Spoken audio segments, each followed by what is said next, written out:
Hello, bachcho. So let us read the question. The relative humidity in percentage of a certain city for a month of 30 days was as follows. तो ये हमें दी हुई है relative humidity.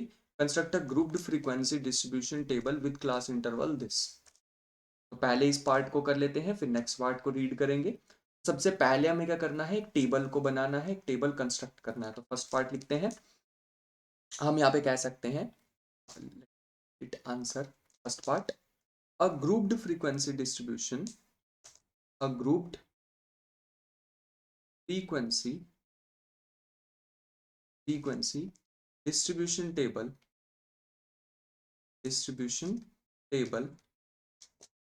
of class size हमें दिया हुआ 2 का लेना है. 2 has to be constructed the class interval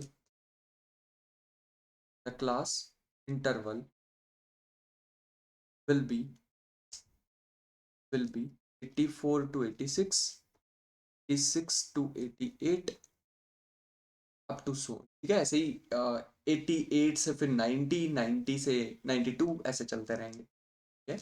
तो अब हम बना सकते हैं अपना टेबल. तो टेबल बनाने के लिए हम क्या करने वाले हैं, हमें यहाँ पे लिखना होगा एक लाइन कि by observing the data given about the required table can be constructed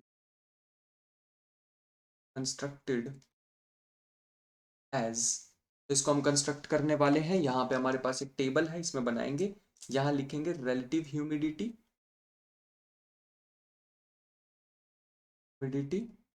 in percentage, और राइट साइड पे हम लिखने वाले हैं नंबर ऑफ डेज.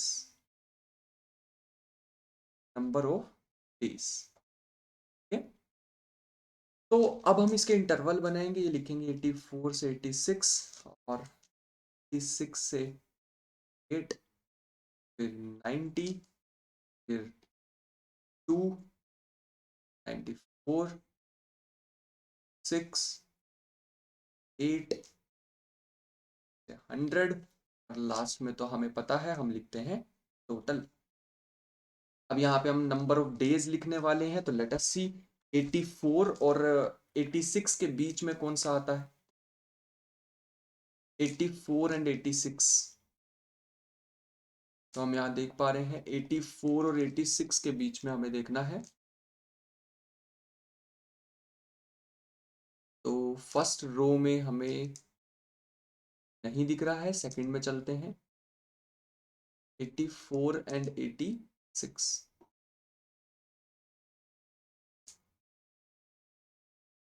सेकंड में भी हमें नहीं दिख रहा है, थर्ड में देखते हैं.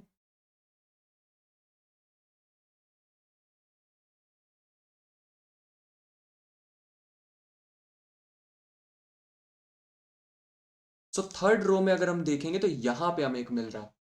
ठीक है, एक ही दिख रहा है मुझे तो इतना ढूंढने के बाद. यहाँ पे लिखेंगे 1. अब 86 एंड 88 में देखेंगे. अगर 86 और 88 में देखेंगे तो यहाँ पे दिख रहा है एक 86.5. ये भी एक है. फिर ऐसे हम 88 और 90 के बीच में देखेंगे. 88 और 90, 88 और 90. एक तो मुझे मिल गया ये 88 और 90 के बीच में, और एक 89 मिल रहा है. ठीक है, दो मिल रहे हैं. 90, 92, 90 और 92 के बीच में मिल रहे हैं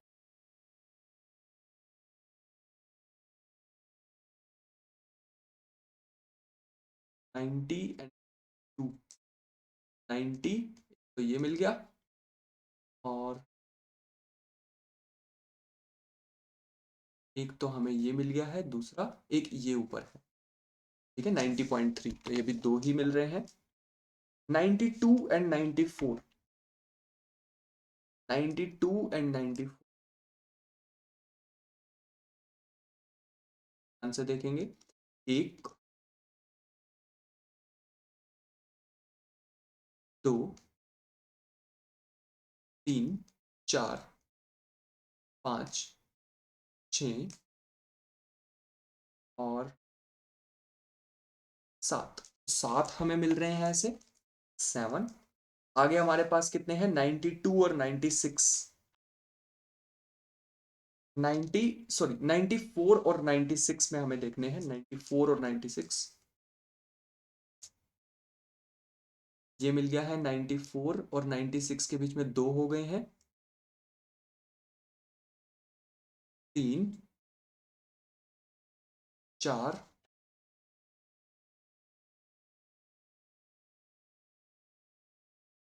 5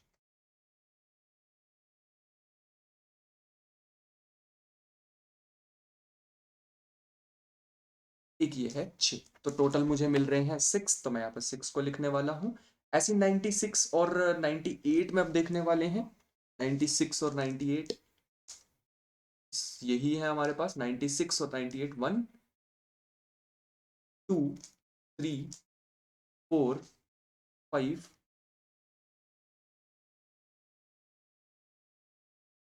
हमें देखना है 96 और 90 ये रहा this one and this one तो ये हमारे पास टोटल हमें मिल रहे हैं 7 तो इसी 7 हमें मिल रहे हैं और लास्ट हम देखेंगे तो हमारे पास बच रहे हैं 1 2 3 4 4 बच रहे हैं तो इन चारों को ही यहाँ पर लिख देते हैं तो ये हमारे पास हो जाएगी टोटल 30 ठीक है तो मैंने काउंट भी करके देख सकते हो तो हमारे पास टोटल कितने आ रहे हैं 30 आ रहे हैं अब इसका सेकंड पार्ट करते हैं सेकंड पार्ट पढ़ना पड़ेगा विच मंथ और season do you think this data is about कौन से मंथ के बारे में है तो हम यहाँ पे लिख सकते हैं मैं यहाँ पे तुम्हें दिखाता हूँ विच मंथ ऑफ और season do you think this data is about मैं इस पार्ट को यहीं पे लिखने वाला हूँ सेकंड पार्ट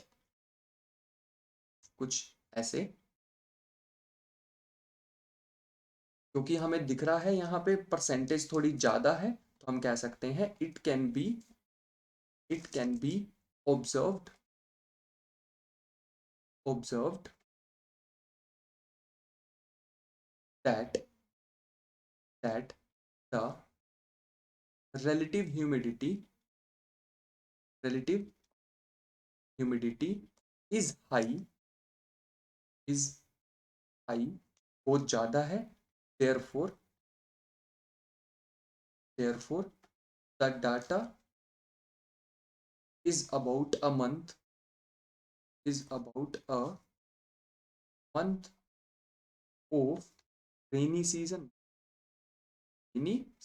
तभी इतनी ह्यूमिडिटी हो सकती है ना of rainy season last part पढ़ते हैं थर्ड पार्ट में ये कह रहे हैं कि what is the range of this data तो ये ग्रीन हरियाली को हटा के अपना येलो कलर वापस लाते हैं हाँ what is the range of this data range निकालने के लिए हम क्या करेंगे highest value minus lowest value तो हाईएस्ट वैल्यू मुझे यहाँ पे डेटा में मुझे दिख रही है 99.2 और मुझे लोएस्ट वैल्यू दिख रही है 84.9 तो मैं यहाँ लिखने वाला हूँ यहाँ पे लिख लेते हैं last part third part table के जस्ट नीचे तो we will write range of data is equal to maximum value minus minimum value maximum value हमें दिखी थी 99.2 और मिनिमम दिख रही है 84.9 माइनस करेंगे तो ये आ जाएगा 14.3 which is the final answer of the result I hope you understood thank you and the best of luck